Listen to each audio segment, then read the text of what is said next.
Okay, good afternoon, everyone from Turkey. I have an invaluable guest today, Christopher Snowdon from Institute of Economic Affairs and the editor of the Nanny State Index, the infamous Nanny State Index for Turkish context for sure. Welcome, Chris. It's nice to have you. Thank you for having me on the show. It's good to be here.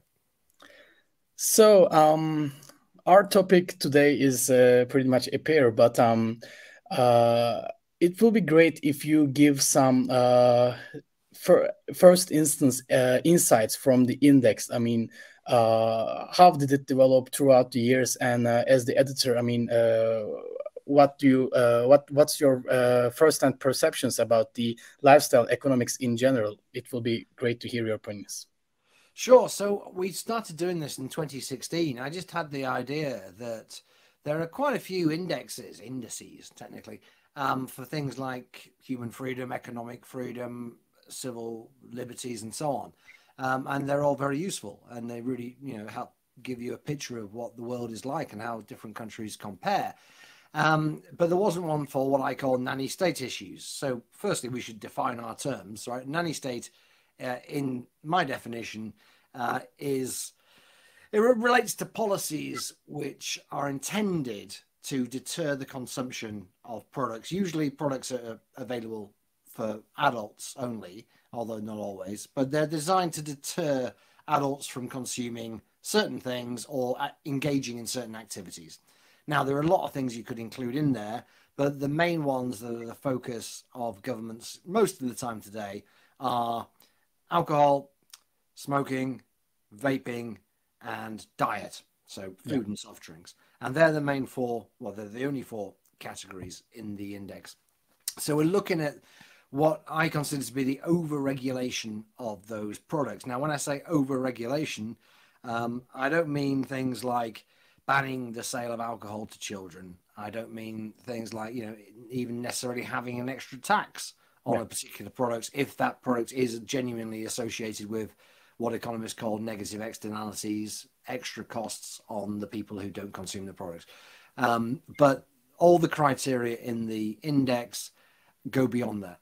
We're talking about very high sin taxes on tobacco, alcohol, sugary drinks, and indeed e-cigarette fluid.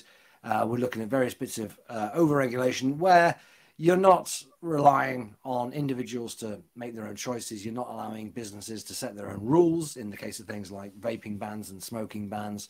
And I forget how many criteria there are. There's over 30. The entire index includes more than 1,000 pieces of data, and that builds up to a score out of 100, basically. Yeah. And as you know, Turkey is right at the top, which is the worst place to be if you Yep. are interested in freedom. Yep. Before coming to that, I would like to ask you some questions about the importance of index for public policies. To be honest, so when we first start reading the index, there are some correlations coming up, and how to interpret them. I mean, what to say to public policy makers in that sense? Well, I mean, the thing is, there are no correlations really. If you match up the scores from the index overall with life expectancy, and bearing in mind that nearly all in fact, I think it's fair to say every single one of these policies is supposed to be there for the benefit of public health, Yeah. even the anti-vaping ones, right? Which is kind of counterintuitive, but all these policies are introduced on the basis of public health. So you would think that the countries that have the highest score would have the best outcomes. But there's no correlation with life expectancy. If you drill down and look at the scores for regulation of tobacco, you might think that the countries, again, with the highest scores had the lowest smoking rates. No correlation whatsoever. And the same is true of alcohol and alcohol consumption. The outlier on the alcohol one, of course, is Turkey. I mean, Yeah. Turkey has a lot of regulation of alcohol, has relatively high taxes on alcohol, like relative to people's incomes, bans on advertising, and so on. But it's a bit of a stretch to say that the low rate of alcohol consumption in Turkey is due to those policies. Obviously, very, very high percentage of the population just don't drink for Exactly. religious reasons. And probably that's why they have the policies, right? So there's a kind of chicken and egg situation going on there. But overall, notwithstanding that, there is no correlation between nanny state policies and better health outcomes, as far as we can see. In other words, most, if not all, of these policies just don't really work. Exactly. I mean, we can just see the results, especially in the Turkish case, right? I mean,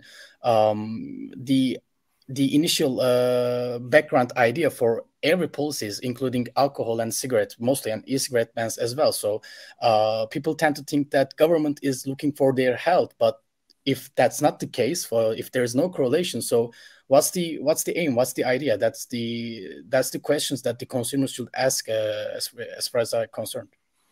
Well, I mean, often the aim genuinely is to improve health. It's just that the people who are lobbying for the policies don't have a very good understanding of the markets they're trying to regulate. They tend to see this as a supply problem rather than a demand problem or a demand issue.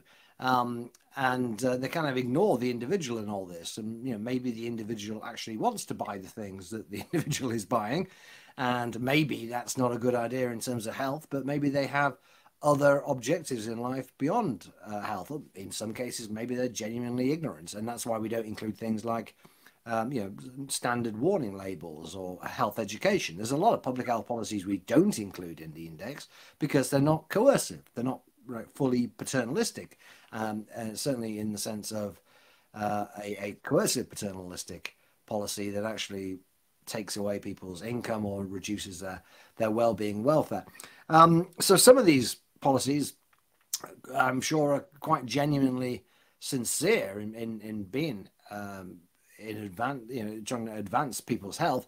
They just don't work because they don't really understand what's happening, what's driving these things in the first place. And other ones, in particular, taxation.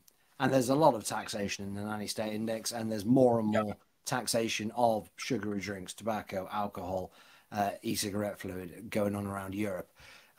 Let's face it, it's there to raise revenue, especially after COVID. Every country has massive budget deficits. They're all looking at ways to try and balance the books, and taxes on other people, is always a popular way, or a reasonably popular way, of bringing in money. So one of the big changes we've seen, not just over the 7 years of the nanny state index, but particularly over the last 2 years, actually, is big increases in sales taxes, on excise taxes. You've seen all sorts of countries, Romania, I can't think of all the ones off the top of my head. I mean, Turkey obviously has had a huge problem with inflation. So you had as you told me, probably massive increases in tax on alcohol and tobacco overnight because you had very high inflation. So I mean, across the board, probably the most popular nanny state policies with politicians are taxes. And it's not difficult to work out why that is. They are portrayed as being there to deter people from doing things that are bad for them. But if you look at the example of, firstly, of sugary drinks taxes, now you might say, well, people, would be healthier if they consume less sugar. But most of the soft drink taxes in Europe apply also to the drinks that don't have any calories at all, don't have any sugar in them at all, the diet drinks. Now, why would you do that if you were just concerned about obesity? And then you have the e-cigarette taxes. And about half of the 30 countries, if not more now, have taxes on e-cigarette fluid. Well, e-cigarettes are a very good way. I know the Turkish government and some other governments don't believe this, but actually, e-cigarettes are a really good way for people like me to give up smoking. I gave up smoking over a decade ago, thanks to vaping.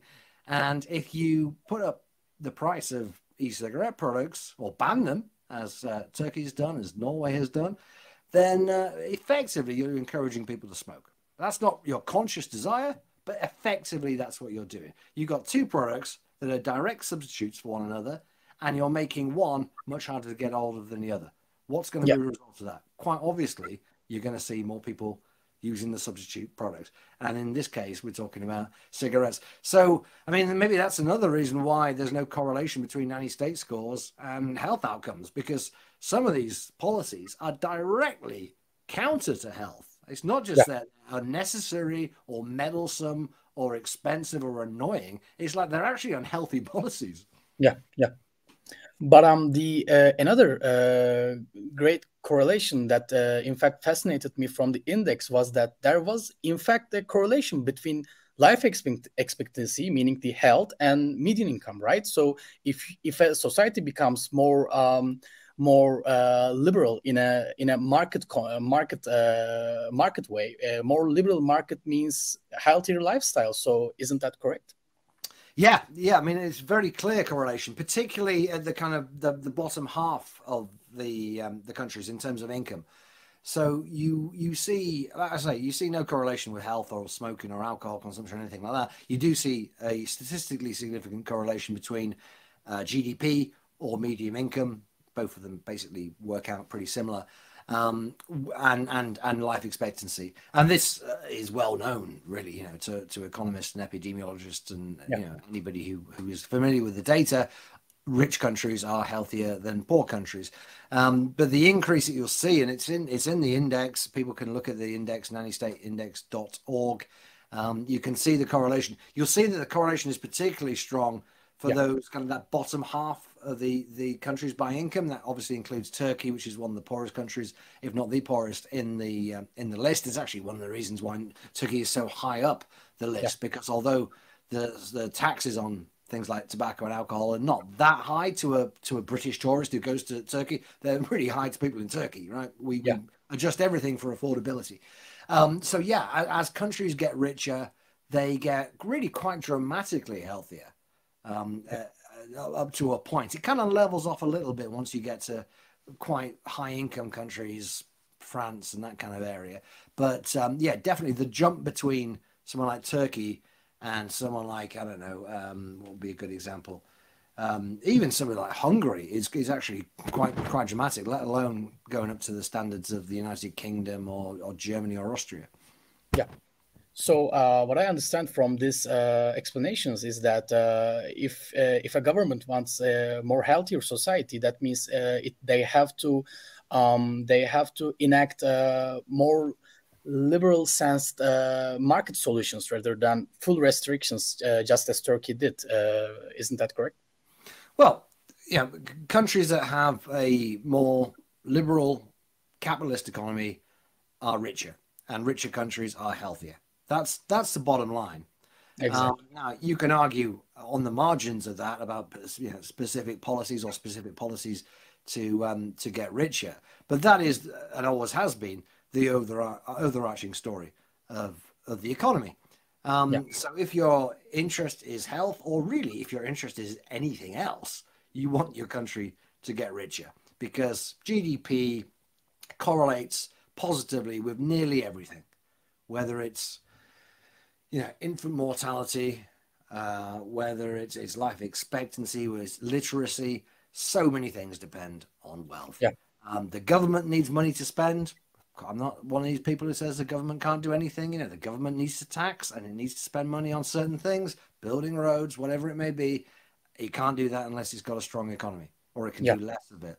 And the individual, the private citizen can obviously do a lot more if they have money. Plus, you've got the kind of the psychological effects, the psychosocial effects that it's very stressful to be poor.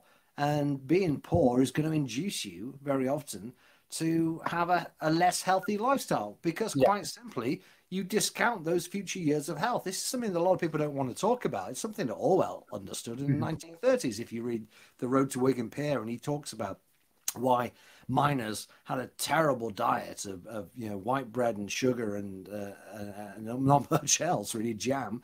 It's because you've got a miserable life. Why wouldn't you go for the short-term kick of a bit of sugar, a bit of tobacco, a good drink, what have you? So yeah, within societies and around the world, it's very clear that richer people are healthier than poor people. Richer countries are healthier than poor countries. The nanny state stuff really doesn't work. You need to focus on economic growth. Yeah. So shall we now dig more into the index, maybe? And oops. So, yep. So so here is the list, and of course, Turkey is the newest addition and an addition from the top, actually. So to more general sense, I mean, initially, why do you think Turkey is on the top in most general sense that you can? Because it's bad on every criteria, basically. It's as simple as that. I mean, the UK is really bad on 3 out of 4 criteria, but it's still 11th. To Yeah. get to the top of the Nanny State Index, you have to be bad on every criteria. And Turkey and Norway have both completely banned e-cigarettes. They're the only 2 countries in the list that have banned them. Norway is in the process of legalizing them, so that will leave Turkey as the only outlier there, which still bans e-cigarettes. When I first did this, by the way, quite a few countries had a ban on e-cigarettes. I think Finland certainly did. I think Denmark did. I think Hungary did. Most of those countries still heavily regulate e-cigarettes. They regulate them too much, but they haven't banned them. And in fact, the e-cigarettes are not banned in any EU country, and Norway is now kind of aligning itself with the EU. Turkey does ban them. It also bans heated tobacco. It doesn't ban Swedish snus, I understand, which is a smokeless tobacco product that's banned everywhere in the EU apart from Sweden. But that's about the only liberal thing it has. I imagine there aren't that many Turkish snus users. I don't know. You can put me straight if I'm wrong about that. And of course, it's very strict on alcohol, really. It doesn't have closing time in bars. You know, I've been to Turkey several times. I love the country, and I've never felt it to be a massive nanny state as such. And some people on Twitter, when the Nanny State Index came out, they said, "What do you mean it's a nanny state? You can smoke shisha in the bars, and you can." And of course, up to a point, that's true. And I want to say to those people, as I say in the index, that the index only looks at what the law says. It does not look at how the law is enforced. Okay. Yeah. So we know that there are places where smoking bans are not enforced, and maybe e-cigarettes are sold illegally, and actually it's not that difficult to do some of these things. That's not the point. We're only looking at what the government wants to happen. What the government says on paper is the law. So I mean, I kind of agree with people who say, I'd rather go to Turkey on holiday to unwind than go to Finland or Lithuania. I do get that, but it's what the law says that we're interested in. So it's pretty draconian on alcohol. It has, as I think I mentioned before, total ban on alcohol advertising, for example. Yeah. Total ban on e-cigarettes, total ban on heated tobacco, and a few regulations also on food and soft drinks. I think also taxes on sugary drinks and energy drinks. Mm-hmm. So, for example, the alcohol pillar, I believe Turkey has the most excise tax rate amongst any other countries that are on the list, right? I mean, even Norway that has been dealing with alcoholism for several years, as far as I'm concerned. But maybe when you adjust for affordability, and this is the important thing, right? Norway is astonishingly rich compared to nearly any country, and particularly compared to Turkey. So we are adjusting these things for affordability. I mean, if you go to Norway or Iceland, and to a only slightly lesser extent, Finland and Sweden, a Turkish person going to Norway will be, absolutely blown away by the price of a bottle of whiskey. I mean, it's something like 50 euros tax on a bottle of whiskey, right? It's completely unaffordable to most people. But Norwegians are very rich, one of the richest countries in the world, as I say. So once you adjust for affordability, Norway's alcohol taxes are still high, but they're a lot lower than they would look, on paper. Turkey's the other way around. Turkey's taxes on paper don't look that bad. They're kind of average, but you adjust for income, for the average person's income, they're really quite unaffordable. And that's what we're interested in. We're interested in hearing about the working man and woman, And so, the taxes are high. They're high on tobacco. They're high on alcohol. And even the sugar tax is pretty high. Yeah. And there are also some interesting details about the other regulations related to alcohol consumption, such as you mentioned, the advertisement bans and so on. So country that has not been dealing with some high rates of alcohol consumption, I mean, population-wise, is being enforcing some absolute bans for advertisement, which is not really the case for many other countries, right? Yeah, I mean, alcohol advertising is an interesting one, I think, because the difference in regulation across Europe is enormous. Now, the United Kingdom, where I'm speaking to you from, we're quite uptight about alcohol in many respects, right? I don't know if you've ever been to London, but it's really quite difficult to get a drink after 11 p.m. Whereas in Turkey, you know, they haven't, and indeed in most European countries, there's no law telling restaurants and bar owners when they should close.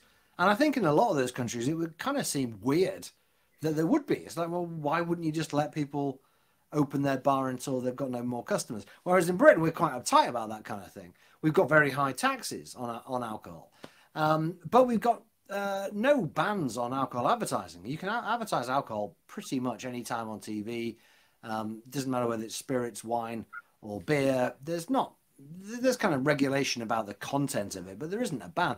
But in quite a few countries in Europe, there is. I mean, Sweden, Finland, the Scandinavian countries all have a kind of total or near total ban on alcohol advertising. Turkey has a total ban on alcohol advertising. France has very heavy restrictions on it, and you wouldn't think the French would be so uptight about it, but it goes to show, you know, sometimes in the Nanny State Index, countries don't always perform to type. It's one of the interesting things I find about it. Turkey, you know, as with any majority Muslim country, yeah, it's not that surprising that they ban alcohol. Sorry, ban alcohol advertising, not alcohol. I mean, obviously, some majority Muslim countries ban alcohol as well, but hopefully Erdogan is not going to go that far just yet. But, you know, if you've got 80, 90% of the population don't drink, then it doesn't really matter very much whether alcohol advertising is banned or not. But to go back to my point from earlier, do not interpret that as meaning that if you ban alcohol advertising, there'll be fewer people drinking. You know, the causation and correlation works in a completely different way. You look at it overall, and I've actually got a paper about this coming out this month with the IEA, looking at all the evidence on alcohol advertising. The evidence that alcohol advertising bans reduce consumption, let alone alcohol-related harm, is very, very thin on the ground. So moving forward towards the e-cigarettes, I want to mention that what has fascinated me for the Turkey's result is that Turkey seems to be the only country that has the highest score for e-cigarettes and also the tobacco. I mean, they too are kind of the opposites in the consumption case, right? Those who use tobacco don't necessarily use e-cigarettes, but a country that has been regulated both in the most strict way. I mean, isn't that some interesting data in that sense? Well, I mean, I have to say, as somebody who's written about you know, tobacco and vaping for over 10 years, Turkey is a bit of a basket case when it comes to policy. You know, Turkey, I don't know, 7 or 8 years ago, maybe more, got an award from the World Health Organization for its work on tobacco policy, because it had done everything that the WHO said you should do. It banned smoking in indoor places. It had high taxes, graphic warnings on packs, you know, this and that. But if you actually look at the Turkish smoking rate, firstly, it's way higher than any country in the list, any of the countries by far. But it kind of isn't that much lower than it was even 10 years ago. And at the same time, you know, Turkey is doing what the World Health Organization more or less recommends, which is banning e-cigarettes, banning heated tobacco. And it's just making the situation worse.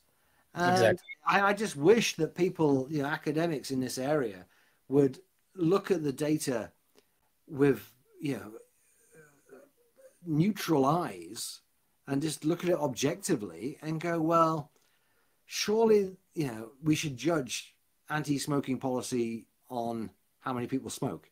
You know, so you look at Sweden in the Nanny State Index, it's not particularly high up at all for smoking, for tobacco regulation. It's got by far the lowest smoking rate, by far. I mean, only about 5% of the population smoking in Sweden. It's just a fraction of the EU average, let alone the rate in Turkey. Well, how have they done that? Well, people are using snus, the products I mentioned before, which is banned everywhere, apart from Norway, which has the second lowest rate of smoking.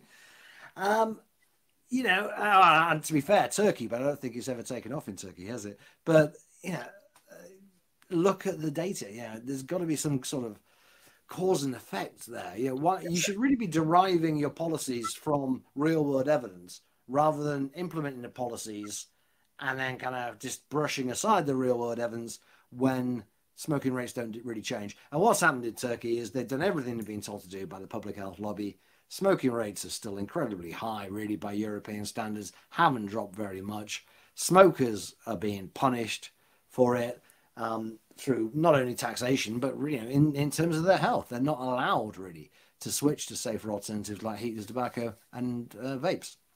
Exactly. And I think that also brings us back to the initial no correlation between the general health and the nanny state process of a country. So we can clearly say that Turkey is not the healthiest country in that sense for this index precisely. And but yeah.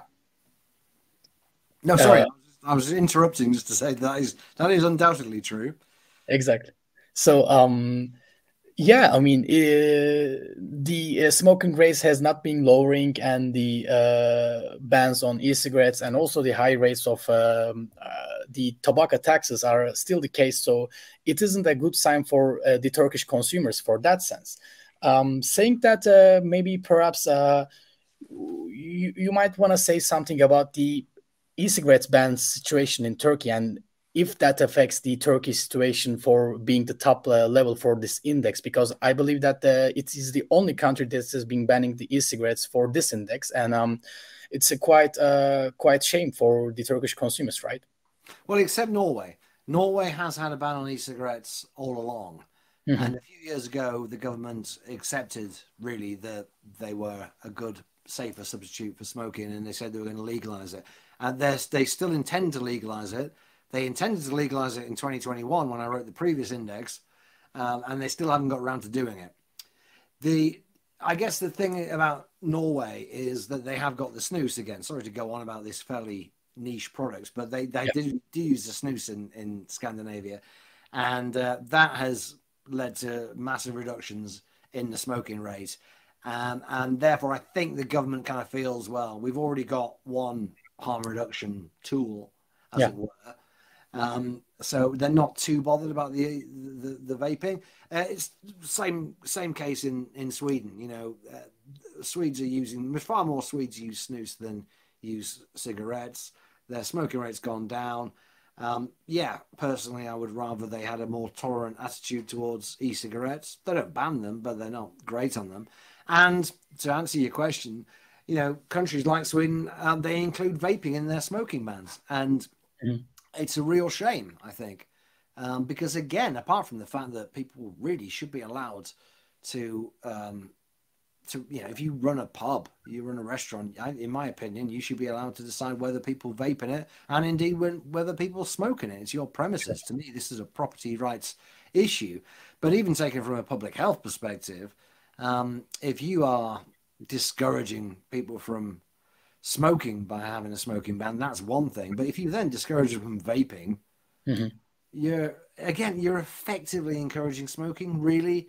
I know a lot of people who don't smoke or have never smoked don't really understand this, but vaping and smoking, although they're similar in a lot of ways, one major difference, which people don't talk about very much, is that when you have a cigarette, the nicotine hangs around in your bloodstream for quite a while. Yeah. And you don't really need another cigarette for about an hour.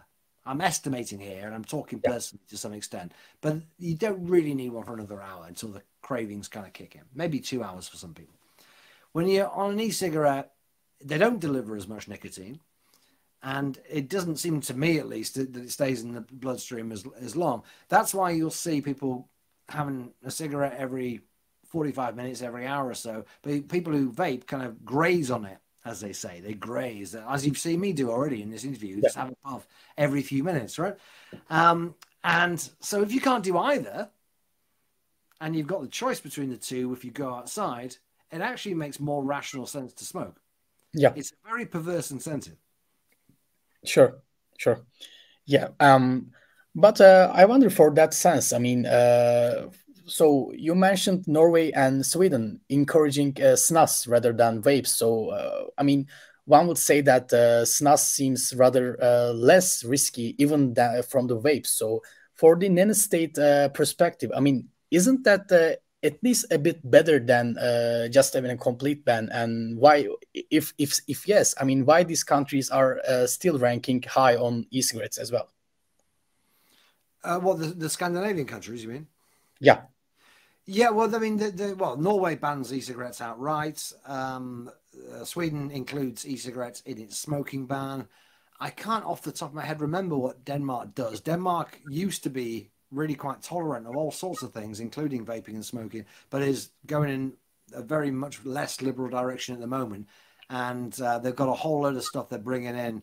I think only about half of which was in force in January when we did the index. But yeah, they're not particularly great on e-cigarettes. And it's only Sweden and Norway that allow snus. Finland doesn't allow snus, although a lot of people actually use it in Finland. Iceland, incidentally, doesn't allow snus, but a lot of people effectively use it. I mean, it's just a black market story. You know, we haven't talked about the black market yet, but there's so much cross-border trade sure. in Europe. Some of it legal, some of it illegal, but it's one of the unintended knock-on consequences of nanny state action. Yeah, I mean, look, a growing number of countries are getting worse and worse on e-cigarettes. That's what it comes down to. We're seeing more and more taxes on e-cigarettes. About half the countries have taxes. I think about half the countries now include e-cigarettes in their smoking bans. And as I say, you know, even if your only concern is public health, this doesn't make any sense. If your concern is, like mine is, letting people live their lives and pursue happiness, it's even worse. Yeah. So before moving on, I mean, you brought up something really important, the black market issue, and especially for the Turkish context, I want to brought up that I mean, the 4 out of 4 of these elements there are emerging like really critical black markets here in Turkey. So I mean, alcohol is not banned, but there is a black market because of high tax rate. E-cigarette completely banned, and there is a complete black market for even the e-liquids and the devices as well. Foods and soft drinks maybe a lot less, but for tobacco for sure there is also a black market. So I mean, it is apparent, but what to say about it? I mean, if our concern, if the government's concern is like the public health, and what does it say for health and economics for that sense, the emerging black market for these bans? First, if I may, can I ask you a question? Where does this stuff come from in the Turkish black market? What are the main countries that are feeding it in? I'd be interested. Well, I believe most of them are being homemade and distributed in that sense, and there are also several links from, especially for the e-cigarettes and tobaccos, some linkage from terrorist organizations and mafias developing and distributing themselves itself either. So I believe it's either homemade or being distributed for neighbor countries with terrorist and mafia activities and so on. Yeah, well, that's interesting. It makes sense. I mean, broadly speaking, in Europe, the black market, particularly in tobacco, kind of just moves from east to west. Yeah. I mean, all the way over from China, basically, to Ireland. Yeah. It's a pretty clear line. If you look at the amount of cigarettes, the proportion of cigarettes consumed that are illicit, it's highest over in France, UK, Ireland, lowest, generally speaking, over towards Eastern Europe. Yeah. But it's all coming in from China into Russia, into Belarus, into Moldova, into the Eastern European countries of the EU, over to Western Europe. It's sweeping through, you know. It's a major issue. Yeah. That I don't think gets talked about enough. Yeah. There really is no reason in a civilized society why 10, 20, 30% of the cigarettes smoked should be sourced illegally. Exactly. You know? Exactly. It never used to happen. Even 30 years ago, the black market for tobacco in Europe was basically negligible because people didn't need to do it.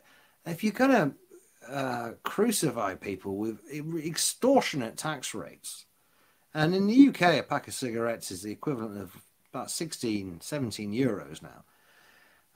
Obviously, people are going to turn to the black market. You know, there's lots of reasons why black markets emerge. The main one, of course, is price differential, right? The difference between what you can buy it on the black market and what you can buy it in a shop is the main driver of it. Enforcement is one aspect of it, but enforcement's never going to get rid of the black market, no matter what the public health people say. It hasn't worked with war on drugs, didn't work with prohibition of alcohol. Enforcement simply isn't going to do it. The black marketeers are always going to outsmart the customs and the police. Simple as that. Yeah. So you need to look at the drivers of it, and the main driver is price, and the main driver of price is tax, and the other thing is what they call tax morale. How good you feel about paying tax. This doesn't just apply to cigarette tax. It applies to every kind of tax, income tax, VAT. Yeah. If you feel that the tax rate is fair and that the money is going to something worthwhile, people feel better about paying tax, and they do pay more tax. They're less incentivized to evade it and avoid it. If, however, you feel the tax rate is unfair, which I think it's reasonable to say most smokers would say that they're just being juiced by these taxes, then they're less likely to pay it. Yeah. And what we're seeing in Europe, and we're going to see this, I'm afraid, probably the rest of our lives, is a growing black market, growing criminality, growing violence, growing problems, lower tax revenues for the government. And if you want a clue of what the future brings, look at Australia. Go on Google, type in smuggled tobacco, tobacco bust, tobacco farm, anything, and then add in Australia to it. See the number of news stories that come up. Even 10 years ago, you wouldn't really see that many stories. Now they've got a full-on epidemic of tobacco farming illicitly. All tobacco farming is illicit in Australia. And an unbelievable amount of smuggling going on there. And that's because they've got the highest tobacco taxes in the world. Right? That correlation is very, very clear. The correlation between tobacco taxes and the amount of black market tobacco. Yeah. So that example has many similarities between the Turkish case and the alcohol and e-cigarettes. So there is an epidemic for alcohol, of course, yeah. I mean, it's the same with e-cigarette fluid. I mean, one of the interesting things about doing the Nanny State Index is you can see now and again when countries backtrack on policies because they're backfiring. And there was an interesting example in Eastern Europe, Estonia, Latvia, Lithuania, where I think it was Estonia really jacked up their alcohol taxes. And as a result of that, people from Finland who were buying their alcohol from Estonia started buying it, I think, from Lithuania, and people in Estonia started buying their alcohol from Latvia, whatever. I can't remember exactly how the cycle works, but it works in a very obvious and predictable way. People in one country would buy alcohol from the cheaper country, and Estonia they cut the taxes. They just went, whoa, this is not working. We thought we were going to bring in all this money. We were actually losing money. Laugh at it if you know your economics. So they cut the tax. Hungary is the same thing with their e-cigarette tax. They had a very high e-cigarette tax. They had a ban on flavors, and they saw everybody going over the border to other countries to buy their e-cigarettes. So they cut it. I mean, eventually, I'm afraid to say, as libertarians, we kind of do rely on the black market and criminals to prove to governments how bad these policies are. I don't endorse criminality, but I do predict it. If the government is going to abuse abuse their consumers, extort money from their consumers, obviously people are going to react in a rational way, and they're going to buy from the black market rather than the legal market. And eventually governments have to go, okay, we made a mistake there, and they row back. It doesn't happen enough, in my opinion, but they do row back sometimes. Sure. I mean, that should necessarily apply to Turkish case. I mean, hopefully for the nearest future. But another issue that I want to brought about for the black market issue is the health risks. I mean, we are talking about a bootleg epidemic in Turkey, which I believe a problem that doesn't belong to 21st century, because it has to be solved and gone in the prohibition era in the US. So, I mean, in 2023, we are still talking about the deaths related to bootleg consumption. So that's a tremendous issue in that sense, from my opinion. Yeah, it's a very good point. I mean, we shouldn't still have to be talking about these things. You know, we shouldn't still be seeing these things go on. We shouldn't be seeing huge black markets in legal products. We shouldn't be seeing people dying from drinking moonshine. Yeah. But we do. And the places where this happens, you know, it's not difficult to pinpoint in advance. Exactly. Iran, you know, Yeah. a lot of deaths in Iran from people drinking poisoned alcohol that's been made by amateurs, essentially. In the USA during Prohibition, you know, estimates vary about how many people died or were blinded or were crippled by poisoned spirits and moonshine, but it was in the tens of thousands for sure.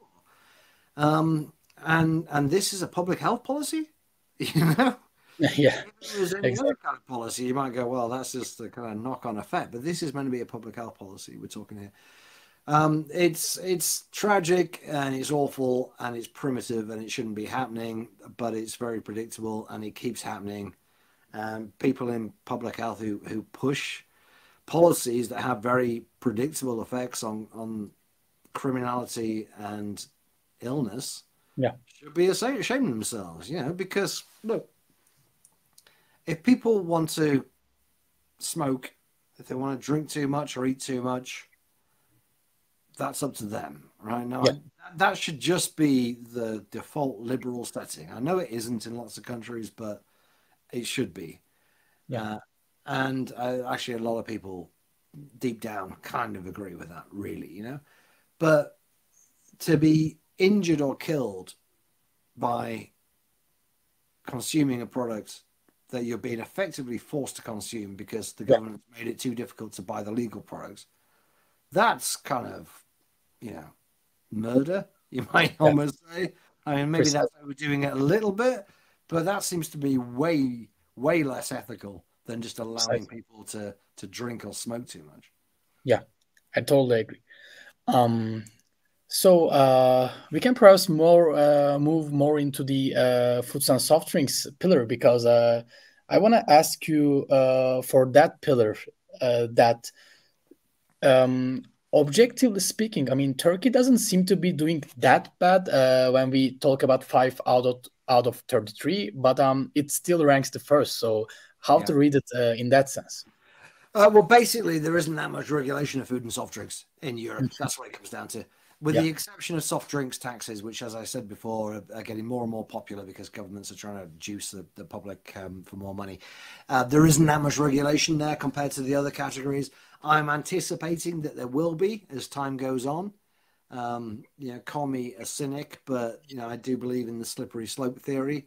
I do believe that the nanny state is a never-ending juggernaut that will just continue looking for new dragons to slay. And it's pretty obvious to me that the people who started out fighting smoking and then were fighting vaping and then were fighting alcohol and now fighting so-called ultra-processed foods and big soda and big sugar and all the rest of it, and that they are quite openly just going to use exactly the same tools they used against smokers to try and combat obesity.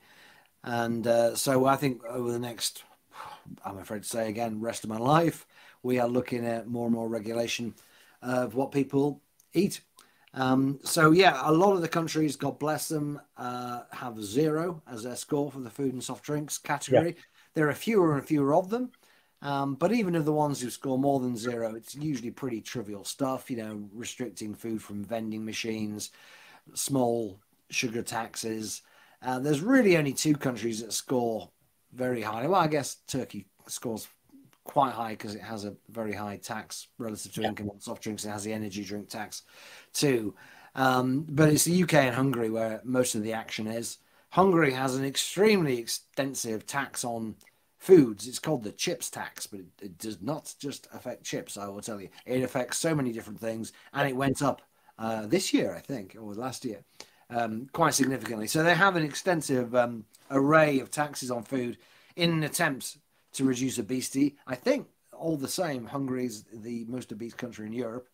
I know UK isn't far behind, and we also have a growing number of anti-obesity policies, most of which haven't come in yet. But by the time the next nanny state index comes out in 2 years' time, they probably will have been. And they include things that are pretty much world firsts, you know, like complete bans online, banning of advertising certain foods, big restrictions on what can be advertised on TV, various other marketing restrictions. But yeah, at the moment, most countries look like they're doing okay because we've got categories in there which most countries just simply haven't done anything about. I've really no intention of doing anything about, and I hope that they continue doing nothing about them. But I fear that as time goes on, it'll take a while. It'll be a gradual process, and in places like Italy, you know, it's going to be a real fight. But I think we'll see that more and more. By the way, there's very few examples of liberalisation doing this job. It's a very depressing job looking at the various pieces of regulation around Europe. Yeah. Hats off to Norway. They did repeal their tax on sugary drinks last year, I think. Yeah. Didn't get much media attention, but they did do it, and good on them for that. So they score very highly at honor. Yeah, good for them. To perhaps conclude, I have two last questions for you. So we have covered that generally, but do you think that the Nanny State Index has been going to more liberal or illiberal index throughout the years? So what's your expectations for 2024, and how did it evolve from 2022 and so on? That's a very easy one to answer. It's got worse. It's got worse nearly everywhere. You know, I mentioned Norway getting rid of its sugary drinks tax. That is one of literally 3 pieces of liberalisation since the last index was published in 2021. The other 2 are Slovakia slightly relaxed its alcohol advertising ban, and Spain very slightly relaxed its ban on advertising spirits on TV. In Spain, you couldn't advertise spirits on TV at all. Now you can advertise them between 1 a.m. and 5 a.m. Nope. How's that for a bit of liberty? That's an achievement. So, yeah, and this is a country where they literally put hardcore pornography on terrestrial television after midnight.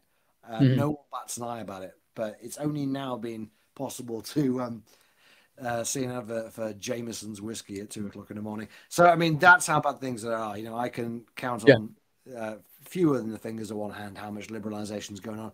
Everything is getting worse everywhere. That has been the case since I started doing the index. It was the case, I'm sure, long before I started doing the index. It's very annoying. It's kind of my job to monitor this because it's also my hobby, really. And it's I don't know. Maybe it's going to kill me eventually because it's so frustrating. If it wasn't for the fact that so much of this stuff and so much of the academic literature on it is just hilariously bad, and so obviously kind of amateurish and fraudulent that I can laugh at it, then I really would go off and do something else. But funnily enough, a lot of it actually does amuse me because these people, a lot of them are such charlatans that it's so ludicrous, the whole thing, that I still believe a moment will come when people will turn around and go, "Get out of here. Are you kidding?" You know? Yeah. I just think that there has to be a turning point, you know, a tipping point. Yeah, I mean, it will be fair to say the exact same things for Turkey as well. I mean, we shouldn't be expecting Turkey to do better for the next year, but that could easily happen, right?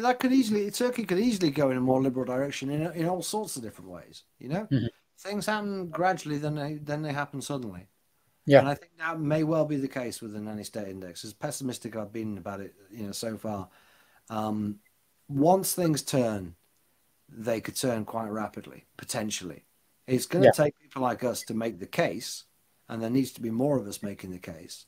Yeah. But support for these policies is wide but shallow, I would say. I don't think most people care. Yeah. They really don't care. Why would you care what other people do with their lives, really, unless it affects you? And paternalistic policies, by definition, you know, involve things that don't affect other people. So yeah, you look at opinion polls and they'll support sugary drinks taxes or vaping bans or whatever, but people wouldn't spend $1 actually introducing them if you ask them to put some money down for it. You know, they don't care. They're just ticking a box in an opinion poll. They're just having an opinion. There isn't a great demand for this stuff. I don't believe there's a great demand for this stuff. It's being pushed through by pressure groups and politicians who want to make a name for themselves in some small way. If there was any genuine pushback, even if the pushback was wide but shallow, it would soon finish. So my take for Turkey to do better for next year, I guess, it will be the legalization of e-cigarettes, right? I mean, that seems to be the easiest way out. Perhaps not the first stop, but not the first tier, but perhaps doing more better, even in the first tier as well. So. Yeah, I mean, if Turkey and Norway legalized e-cigarettes, and as I say, Norway is saying it's going to do that, yeah, that would change the top of the league table enormously. You may well end up with Lithuania and Finland at the top.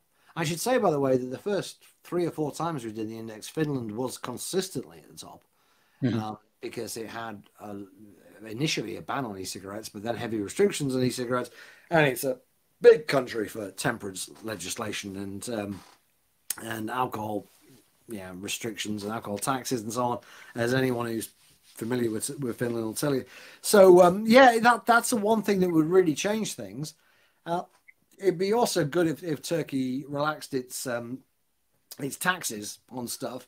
I mean, I have to say that from a methodological point of view, the fact that inflation has been so ludicrously high in Turkey, it's been like 100% at times, right? Yeah. That does make it tricky to actually compare countries. Sure. You know? So I mentioned that taxes going up overnight to deal with the inflation. Well, if you're comparing countries, it makes a big difference whether you take those figures before that rise or after that rise. So you're always trying to adjust for inflation, of course, as economists always do. But it's very difficult to adjust for inflation when it's going up 80-90% a year. But yeah, I mean, the main things that Turkey could do would be to legalize e-cigarettes. They should legalize heated tobacco while they're at it, just because they should. You know? It would be nice if they were a bit more laid back about alcohol advertising, but it probably doesn't make a lot of difference to many people. I mean, alcohol advertising in general doesn't make a lot of difference. In terms of getting down the table to a better spot, and in terms of making people healthier and happier, legalizing e-cigarettes would definitely be the thing to do. Precisely. Yeah. So thank you so much for being with us in this evening. I mean, it will be great to have you, and it was a great talk from my side. I mean, I hope that's the same for you as well. So it's been an absolute pleasure. Thank you very much for your help with the index. And let's see how things go in the next 2 years. But take care and good luck to everybody in Turkey. Precisely. Take care. Thank you. So good night, everyone. See you soon. Ciao.